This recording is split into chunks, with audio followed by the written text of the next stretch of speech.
Hello everyone, hope you're all safe and well. Welcome to this program Read Your Bible Through in a Year, and today we are on day 54, and today we will be reading from the book of Numbers chapter 5 and 6, and in the New Testament Gospel according to Mark chapter 4 verses 1 through to 20. Before we go into today's reading, the usual reminders: if you have not subscribed for this channel, please do subscribe, and please share this link with your friends and family. Don't forget to click on the bell icon so you can receive your reminders and notification. And also, if you missed any of my previous days explanations, always you can find them at the top right hand corner of your YouTube screen, and you will be able to view them. And today in chapter 5 we will be reading about, mostly God's speaking to Moses about the purity of the camp. We read, which starts with, the Lord said to Moses, command the Israelites to send away from the camp anyone who has an infection of skin disease. We have read about this in detail in the book of Leviticus. The dismissal of defiled individuals was the application of some of the laws contained in the Leviticus chapter 15 and 16, 14 and 15.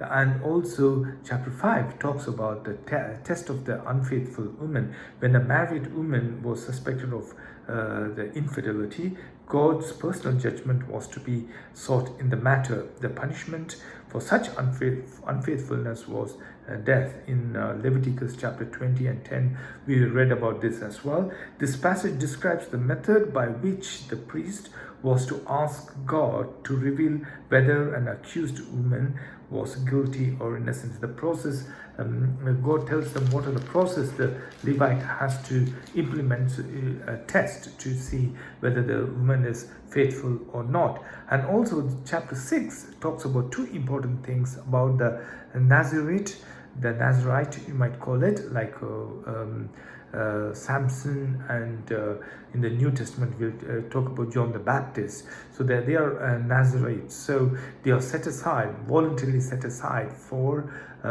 God's service. So speak to Israelites and say to them, if a man or a woman wants to make a special vow, a vow of separation to the Lord as a Nazarite, so what they have to do. What does this Nazarite mean? The Nazarite, it cannot be the same as Nazarene. So Nazarene means separated. This means it's separated, and in this context refers to one who's specially consecrated to God.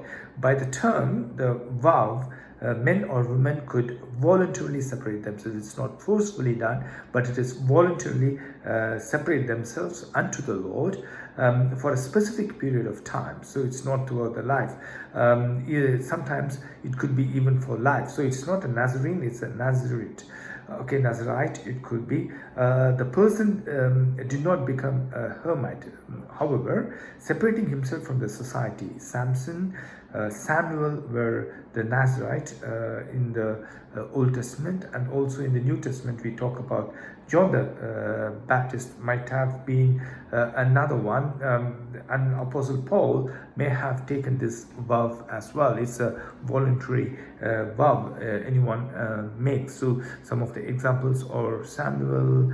We talk about Samson, his hair cannot be cut and he cannot drink wine, and there are certain things they abstain from doing that. And we also see Paul would have taken this vow as well. That is the chapter 6. So 5 talks about the impurity and how the women has to be dealt with, and chapter 6 we are talking about the Nazareth, and also how the priest have to implore the blessing every time. So how the priest has to bless as well. So coming back to the New Testament, Mark, Gospel according to Mark, chapter 4 verses 1 through to 20, we read the parable of the sower. This one is, again, we see exactly the same thing in the Gospel of Matthew and Luke. But if you see in the Gospel of Matthew, it appears only in chapter 13. And in Luke, it appears in chapter 8, but here, just in chapter 4, we can hear about the parable. So you can see the urgency of this gospel. So we will see within such a short period, eliminating the teachings of Jesus, what he taught. Rather, straight away we talk about the miracles he performed. So that is a reading today. It's a very short and brief, but I want you to go through especially the bit of Nazarite, etc. So when we read about Samson and Samuel and John the Baptist, it will be a very useful reference for you. So once again, thank you very much for joining me in this channel. Stay safe, stay blessed, and I will see you tomorrow.